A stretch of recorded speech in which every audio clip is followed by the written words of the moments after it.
السلام عليكم ورحمة الله وبركاته. مرحبا أصدقاء ومتابعي قناة رحلة تي في.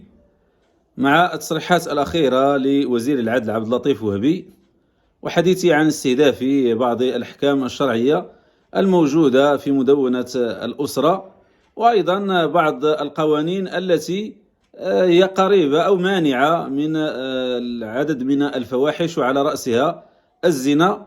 نتذكر إبان التهيئ لتكوين الحكومة الجديدة، حكومة عز أخنوش، اللقاءات التي كان يقيمها مع رؤساء وزعماء الأحزاب عندما استقبل بن علي زعيم حزب الزيتونة والأمين العام لحزب جبهة القوى الديمقراطية، والذي كان أعلن هذا بن علي حينئذ عن أن المغرب ينتقل من مشروع الدولة الإسلامية إلى مشروع الدولة الليبرالية. ولعل هذا ما يفعله وزير العدل، وهذا الذي انخرطت فيه الحكومة التي أطلق في حقها مؤخرا واسم حكومة الجوع والفواحش. الجوع بسبب غلاء الأسعار والارتفاع الصاروخي لأثمنة أسعار المواد الغذائية وكل المواد المحروقات وغيرها.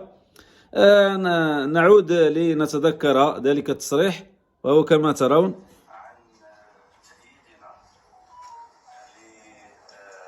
التوجهات التي تخدم مصلحة الناخب المغربي في هذه المرحلة الدقيقة التي انتقل فيها المغرب من مشروع دولة إسلامية إلى مشروع دولة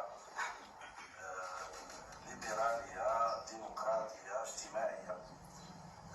هذا المشروع طبعا يحتاج إلى دعم كل الفئات وكل قنوات التنشئة الاجتماعية بما فيها وسائل الإعلام من أجل خدمة القيم المجتمعية. يعني يتحدث حتى عن الآليات التي يتم من خلالها تنزيل قيم هذا المغرب الليبرالي الذي يتوعد المغاربة به، وهذا يقوله أمام رئيس الحكومة عزيز أخنوش الذي كان آنذاك مكلفا بتكوين الحكومة، وهو الآن رئيس الحكومة.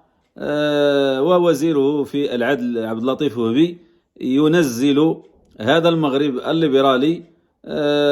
نسأل الله عز وجل السلامة والعافية، ولا بد للمغاربة من وقفة جادة في وجه هذه التعديلات التي يريد أن يقوم بها وزير العدل، حتى لا نرى مزيدا من انتشار الفواحش في المغرب، وحتى لا نرى استهدافا أكبر لكل ما تبقى من أحكام شرعية في منظومتنا القانونية. إلى مادة أخرى، دمتم في رعاية الله وحفظه، والسلام عليكم ورحمة الله وبركاته.